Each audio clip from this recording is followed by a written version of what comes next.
జనాలకు మొబ్బె పెట్టే మాటలు వద్దు.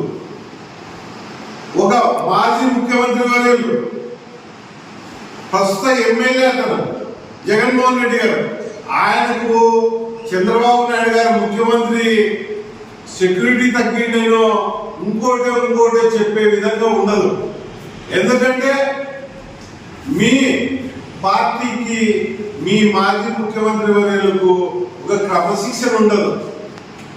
ఎలక్షన్ కోడ్ ఉల్లంఘించి మిర్చి యార్డ్లోకి దూరి అక్కడున్న సెక్యూరిటీని అయితే వాళ్ళందరినీ భయభ్రాంతం చేసే విధంగా అది ఏదో అయిందని, సరే మీరు ఆ విధంగా పోవాలనుకుంటే ఒక నాయకుడిని ఒక పర్మిషన్ పెట్టుకొని ఒక సిస్టంగా పోవాలి.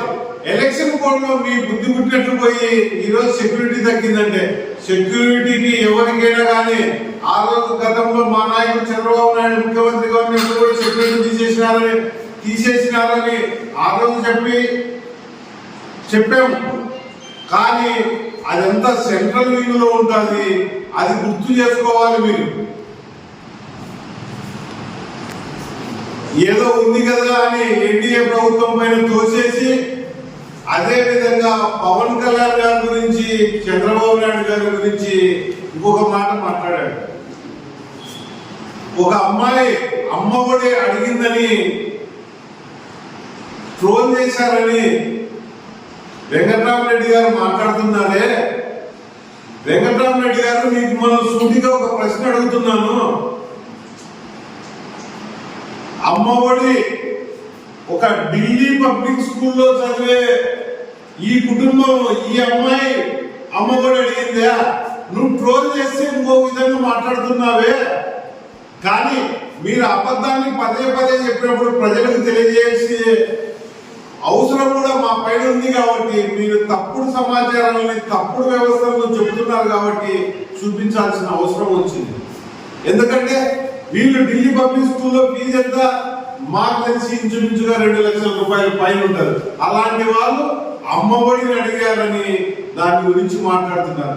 మీకు ఈ ప్రభుత్వం వచ్చి, ఎన్డీఏ ప్రభుత్వం వచ్చి 8 నెలలు పూర్తి కాలం ఇంచుమించుగా కావస్తుందే, మీరు ఇదే వృద్ధాప్యులకు, మహిళలకు పెన్షన్ 3,000 చెప్పి 5 ఏళ్ల వరకు, లాస్ట్ ఎలక్షన్ వరకు ఇవ్వలేకపోతే దీన్ని మీరేమి ఒక్కసారి తెలుసుకొని ప్రజలు ఇప్పుడిప్పుడే మీరు రాష్ట్రాన్ని చిన్నాభిన్నం చేసిందే ఎన్డీఏ ప్రభుత్వం చంద్రబాబు నాయుడు గారు ముఖ్యమంత్రి వర్యులు గాడిలో పెట్టి ఆయన ఇప్పుడిప్పుడే దాన్ని ముందుకు సాగనంపుతుంటే, మీరు ఏదో విధంగా రాష్ట్రంలో అభివృద్ధికి తోడ్పాటు పడకోకుండా మీకు ఇంకా 11 సీట్లు ఇచ్చినా కూడా జనాలు ఇంకా మీకు బుద్ధి రాకుండా ఏదో మాట్లాడుతున్నారు.